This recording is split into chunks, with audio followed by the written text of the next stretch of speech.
Alright, so it turns out I already sent you all of the Leonardos, so this one's going to look really not that cool, but so we have a Batman here. There's two different types of the keychains. This one actually is technically not a keychain. It comes in one of those little 3-packs. But if it's the one that is a keychain, you just unscrew the keychain part, and it'll kind of give you a little pilot hole to start where you need to drill through. And then, so there's the bobbleheads and then the non-bobbleheads. The bobbleheads obviously wiggle around a little bit. Either one of these, the easiest way to get them off, I think, is to just twist the body off. With the bobbleheads, you kind of got to twist and pull a little bit, because you kind of pull out like a little stem thing that's up in there. And then the bobbleheads will have a larger circular hole in there. The non-bobbleheads, just kind of a dent is left after you take off the head.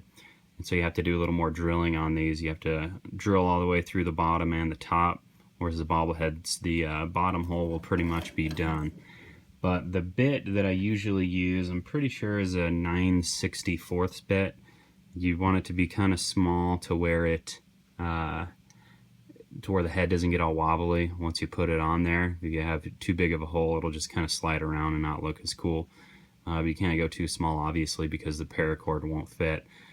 And then the other ones that are the pin toppers, those ones, you know, you keep the body on generally, and that's when you have to drill all the way through the bottom of a body, all the way through the head. It's a little more difficult, a little more time consuming, but those ones are pretty cool as well. Some of them have kind of some quirks to them that I can tell you about when you run across them, but a lot of this stuff's just trial and error.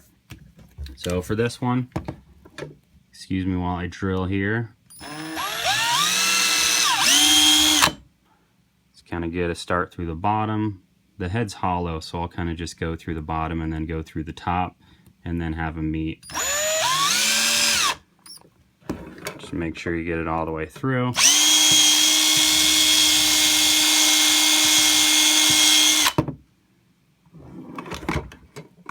Hopefully this is the right size of drill bit. It seems a little small. I may have gotten one that's too small, but pretty much what you want to do, if you can see that I have both holes lined up there, you want to make sure that you have a pretty good shot from one hole to the other. Otherwise it's really hard to fish the rope through there and get the lanyard through there, because the plastic will get in the way, and you got to make sure they're lined up and that kind of thing. So here's how I fish it through the head. So you of course have just gutted part of the paracord, so you have all these little ropes left over. You can actually use these for fishing it through. So you put it through the paracord loop like so. Grab the ends and kind of push them together a little bit like that. These melt as well, so what you can do is light the tip. You see it kind of go back a little bit from melting, and then you kind of push the two together to where they kind of form a little point there. That way it's way easier to fish it all the way through. So you kind of go through the head, kind of fish it through, making sure you're going through the other side. I think I may have gone too small with the drill bit. Let's see.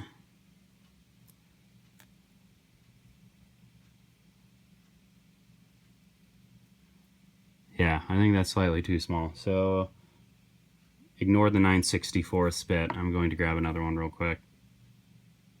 Let's see.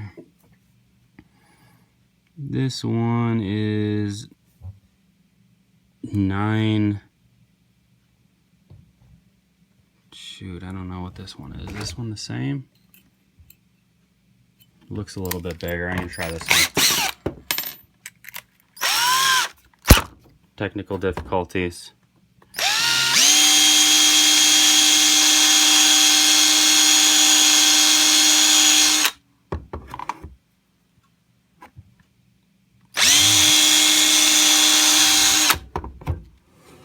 Alright, I think it's a little bit bigger there. Sometimes you kind of have to run it through there a couple times to make sure you've pushed out all the plastic. Normally it works pretty easy, but sometimes you get a difficult one that there's little pieces of plastic that want to get in your way in there. So when I use this, they're still melted together to fish it through. And you'll see I was able to get it through the other side. Then you just pull it, whichever side you want to face forward. You know, you just kind of line it up beforehand. And then you can either pull it through with your hand, or a lot of times I'll use the pliers on this as well, just depending on how difficult it is to get it through. I probably could have used slightly bigger of a bit on this one as well and still had the head be on there tight enough, but oh well. Trial and error, like I said. So push it all the way through. Make sure you pull kind of both ends of it tight.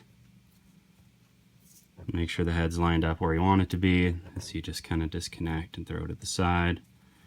So this one's all out of whack and uneven, but you get the idea. So there it is. This one, like I said, kind of looks messy. I had the pressure of the video on me, so of course I kind of made one screwed up, but that's the idea for the simple one, where you just use a head and you're using the snake knot with just a bead at the bottom. The other one that I use is the Cobra weave. That one's a little bit more involved. When I have some more time, maybe tomorrow, I'll make that video to show you how to do that one. And then some of the other keychains are a little bit more involved because you actually use glue.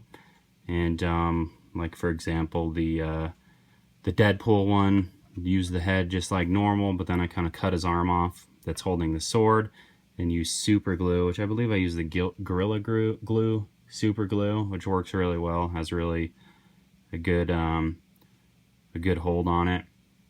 So but I'll kind of, I guess I'll show you that at a later time. I think that is all I pretty much have for this one. Hope I left good enough instructions for you to figure it out.